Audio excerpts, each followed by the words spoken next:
Hi friends, எல்லாருக்கும் வணக்கம். இனிய தமிழ் புத்தாண்டு வாழ்த்துக்கள். இந்த நாள் எங்களுக்கு நல்ல நாளாகவே போச்சு, உங்களுக்கும் நல்ல நாளாக போயிருக்கும்னு நினைக்கிறேன். வாங்க இனிய விலாகுக்கு போகலாம். பாருங்க, ஹாய் சொல்லுங்க, ஹாய் சொல்லுங்க, பை சொல்லு. இப்போ நம்ம எங்கே போயிருக்கோன்னா 100வது ஆண்டு லட்சதீப திருவிழா எங்கள் ஊரில் நடந்ததுங்க. விழுப்புரத்தில் தான். நான் விழுப்புரத்தில் தான் இருக்கேன், ஆனால் ஒரு வருஷம் கூட நேரில் போய் பார்த்ததே இல்லை. இந்த வருஷம் கண்டிப்பாக போய் அவனும் பிளான் பண்ணியாச்சு. காலையில் இருந்த வேலையெல்லாம் கடன்னு மதியானத்துக்குள்ளேயே முடிச்சுட்டு, மதியானத்துக்கு மேலே வேறு எங்கள் வீட்டுக்கு சர்ப்ரைஸாக பம்பு செட்டு மோட்ரு, நாங்கள் சொல்லுவோம் மோட்டரில் போய் குளிக்க போகிறோன்ட்டுன்னு, நீங்கள் என்ன சொல்லுவீங்கன்னு தெரியல. பம்பு செட்டில் இறச்சி இது கூட்டின்னு போயிருந்தார் ஒரு 4 மணிக்கா. போய் நல்லா ஃப்ரெஷ்ஷாக குளிச்சுட்டு வந்து ஒரு ஷார்ட்ஸ் எடுத்து முடிச்சுட்டு அப்படியே எல்லாம் கிளம்பி ஒரு ராகு காலம் முடியறதுக்குள்ளே கிளம்பணுன்ட்டார். சரி முடிச்சுட்டே போகலாம் 6 மணிக்கு மேலேட்டுன்னு ஃப்ரீயாக கிளம்பிட்டு 6 மணிக்கு மேலே உள்ளே என்ட்ரானும். போய் அங்கே ரீச் ஆகிறதுக்கு 6:30 மணி ஆகிடுச்சு. செம்ம கூட்டம் அங்கே ஜேன்னு இருந்தது. நான் ஃபஸ்ட் டைம் இப்போ தான் பார்க்குறேன், அவ்வளோ கூட்டம் இருக்கும்னு எனக்கு தெரியவே தெரியாது. ஐயோ ஏன்டா போகணுன்ற மாதிரி இருந்துச்சு. கோயில் உள்ளே போகிற வரைக்கும் கூட ஓரளவு பரவாயில்லன்னு ஆயிடுச்சுங்க. போய் சுற்றிட்டு வெளியில் வரும்போது தான் நல்லா லாக் ஆன மாதிரி மாட்டிச்சு. நவுத்தி தள்ளுற மாதிரி இருந்தது கூட்டமே. பட் செம்மையாக என்ஜாய் பண்ணணும். கோயில் உள்ளே போய் ஒரு தரிசனம், உள்ளே வந்து வீடியோ எடுக்கக்கூடாதுன்னு சொல்லிட்டாங்க. அதான் கோயில் உள்ளே போனதை வந்து நான் வீடியோ காட்ட முடியல, சாரி பண்ணிக்கோங்க. கோயில் உள்ளே முடிச்சுட்டு பிரசாதம் வர புளியோதரை கொடுத்தாங்க. எதுக்கு போகிறோம், நம்ம மெயினாக புளியோதரை தான். அது கொடுத்த உடனே அதை வாங்கி சாப்பிட்டு வெளில வந்து பார்த்தா செம்ம ஷாக்குங்க. ராட்டினம், கடத்தேரு செம்மையான பசங்க விளையாடுறதுக்கான எல்லாமே போட்டிருந்தாங்க. நான் இதெல்லாம் எதிர்பார்த்தனே போகல. ஆக்சுவலாக கோயிலுக்கு போனால் லட்சதீப திருவிழாச்சே, சரி தீபம் மட்டும்தான் போடுவாங்க, கூட்டம் இருக்கும் அப்படின்னு நினச்சின்னு வந்தாக்கா பயங்கரமாக இருந்துச்சு. போய் பார்த்தாக்கா அப்புறம் என்னங்க, வெளியில் வந்தோடனே பசங்களுக்கு சின்ன ராட்டினெல்லாம் இருந்துச்சு. பசங்களெல்லாம் விளையாட விட்டுட்டு பெரிய ராட்டினத்தை பார்த்தோன்னே எனக்கும் ஆசை வந்துடுச்சு. இல்லை நம்மளும் போய் விளையாடணும், ரொம்ப நாள் ஆயிடுச்சு. எங்கள் ஊரில் ஆத்திருவிழா நடக்கும், அப்போ போனது லாஸ்ட்டாக அது ஒரு 4-5 மாதம் கேப் ஆகிடுச்சு. சரி இப்போ போகிறேன்னு சொன்னோன்னே எங்கள் வீட்டுக்காரெல்லாம் வரவே மாட்டோம், ரொம்ப பயப்படுவார். சரி நான் வீடியோ எடுக்கிறேன், நீ போய் விளையாட்டு ஜாலியாக என்ஜாய் பண்ணிட்டு வந்துட்டார். நானும் என் பெரிய பையன் தான் போகணும். ஆக்சுவலி எனக்கு பயமே இருக்காது, நான் போனோம். எனக்கு ரொம்ப தலை சுத்தல் எடுத்துச்சு. இந்த வாட்டி செம்ம ஸ்பீடாக சுற்றுச்சு. என் பையன் சிரிச்சுக்கிட்டே வரான், ஏமா பயப்படுற, ஏமா கத்துறேன்னு. அந்த அளவுக்கு பசங்க வந்து இப்போது பயமே இல்லாமல் இருக்குது. சின்ன பசங்களுக்கு பயம்னா என்னென்னே தெரியாத அளவுக்கு இருக்காங்க.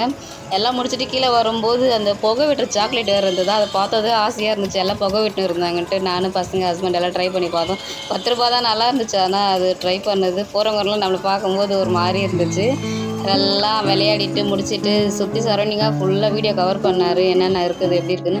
அங்கே ஒரு ஆஞ்சநேயர் சிலை, பெரிய சிலை இருக்குது எங்கள் ஊரில், நல்லா இருந்ததுங்க. அதை பார்க்கவே, அதை லைட் செட்டிங் கொடுத்தது, அதை வீடியோ எடுத்து காமி அப்படின்னு சொல்லிட்டு ஃபுல்லாக போய் பார்த்தாக்கா கிட்டே போக முடியல. அதனால என்ன பண்ணார், கொஞ்சம் எட்ட இருந்தே ஜூம் பண்ணி, ரொம்ப லாங்காக இருந்ததா, பசங்களெல்லாம் அழுந்துகிட்டே இருந்தானுங்கன்ட்டுன்னு கூட்டின்னு போகாமல் இங்கேருந்து தூரத்துலேருந்து வீடியோலாம் எடுத்துகிட்டு பார்த்து அங்கங்கே செல்ஃபிலாம் எடுத்து முடிச்சுட்டு அப்படியே வெளியில் கொஞ்சம் வெளில வந்தாக்கா நம்மளுக்கே இருக்குது திருவிழாவில் இல்லாத கேமாக பலூன் சுடுறது, ரிங்கு போடுறது எல்லாம் இருந்துச்சு. அதெல்லாம் விளையாடலான்ட்டுன்னு ஃபஸ்ட்டு ரிங்கு போட ஆரம்பித்தார் எங்கள் வீட்டுக்காரு. போட்ட ஒரு ரிங்லேயே வந்து சோப்பு டப்பா இலவசமாக கிடச்சிருச்சு. வாங்கி எடுத்துகிட்டு இப்படி வந்தோடனே அம்மா நானும் பலூன் சுடுறேன், தம்பி வேறு கத்திட்டு இருந்தான். சரி வேடா ஜஸ்ட் ட்ரை பண்ணி பார்ப்போம், என்னடா நான் 20 ரூபா தானேன்ட்டுன்னு அவனை கூட்டிகிட்டு போனால் செம்மையாக ஷூட் பண்ணுறான். புள்ள நல்லா குறி பார்த்து சொல்கிறான். ஆக்சுவலாக அவனுக்கு போலீஸ் ஆகணுன்ற எய்ம்லேயே இப்போ இருந்தே சொல்லிட்டு தான் இருக்கான். நான் நினச்சிட்டேன் பரவாயில்ல, பிள்ளைகளை திறமை இருக்குது போல், அதான் இப்போ இருந்தே காட்டுறான்ட்டுன்னு அதெல்லாம் விளையாட வச்சுட்டு.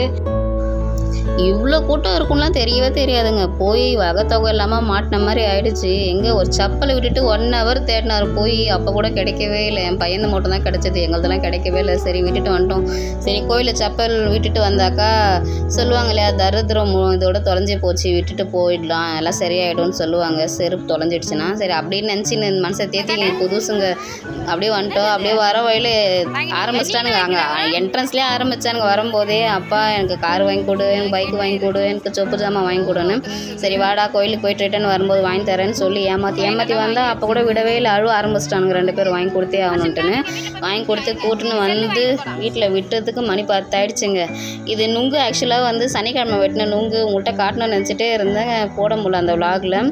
சனிக்கிழமை எடுத்த விலாகே போட முடியல. ஏன்னாக்கா ஞாயிற்றுக்கிழமை என்ன பண்ணிட்டேன்னாக்கா அங்கே கோயிலில் இருந்த கூட்டத்துக்கு அந்த புழுக்கமாக இருந்ததுன்ட்டு நல்ல ஒரு சர்பத்தை வாங்கி நிறைய ஐஸ் கட்டி போட்டு குடிச்சிட்டேங்க. அது என்ன என்னென்னா 2 நாளாக செம்ம தலைவலி எடுத்துகிட்டு உடம்பு முடியாமல் ஆகிடுச்சு. இப்போ அது நான் வாய்ஸும் சரியில்லை, சரி எப்படி போகிறது எடிட் பண்ணிட்டுன்னு அப்படியே விட்டுட்டேன். இப்போ தான் கொஞ்சம் ஓரளவுக்கு உடம்பு தேறி இருந்தது. சரி காலையிலே எதனா போட்டுடுவோம் ஒரு வீடியோன்ட்டு தான் இதை எடுத்து போடுறேன். அதுக்குள்ளே இந்த நுங்கு சாப்பிட்ற vlog தனியாக போகலாம் தான் நினச்சேன். சரி ஓகே இதிலே நம்ம போட்டு விடுவோம் பார்க்கட்டோன்றதுனால தான் லாஸ்ட்டாக போட்டு விடுறேன். அன்றைக்கி எங்கே சனிக்கிழமை வந்து நுங்கு எடுத்து வச்சுட்டு அப்படியே விட்டுட்டாரு. ஞாயிற்றுக்கிழமை தான் இதுக்கு வந்து பசங்களுக்கு எல்லாத்தையும் க்ளீன் பண்ணி எடுத்து கொடுத்துட்டு இருந்தார். காலையில் செஞ்சது இதெல்லாமே. ஆக்சுவலாக நான் லாஸ்ட்டில் போடுறேன். காலையிலே பசங்களெல்லாம் உட்கார வச்சு நுங்கு எல்லாத்தையும் வெட்டி கொடுத்து அவங்க சாப்பிட வச்சது, slow motion video, fast video, அது இதுன்னு மாற்றி எடுத்துகிட்டு இருந்தாங்க அப்பா பிள்ளைங்க எல்லாமே. அதெல்லாம் பார்த்து முடித்து சாப்பிட்டுட்டு அதுக்கப்புறம் தாங்க எங்கள் மோட்டருக்கே கூட்டின்னு போனார் குளிக்க வச்சுட்டு அதுக்கப்புறம் தான் கிளம்பி வந்தோமே நாங்கள் கோயிலுக்கு. அவ்வளோதான் ஃப்ரெண்ட்ஸ், இந்த vlog முடிஞ்சது. இன்றைய நாள் எங்களுக்கு ரொம்ப சிறப்பாக, சந்தோஷமாக, நிம்மதியாக, மன நிறைவோடு போச்சு. உங்களுக்கு எப்படி போச்சுன்னு கமெண்ட் பண்ணுங்கள். இந்த வருஷம் ஃபுல்லாகவே இதே மாதிரி இருக்கட்டும்னு கடவுள்கிட்ட வேண்டிக்கிறேன். Thanks friends, thanks for your support. Like பண்ணுங்கள், ஷேர் பண்ணுங்கள், சப்ஸ்கிரைப் பண்ணுங்கள்.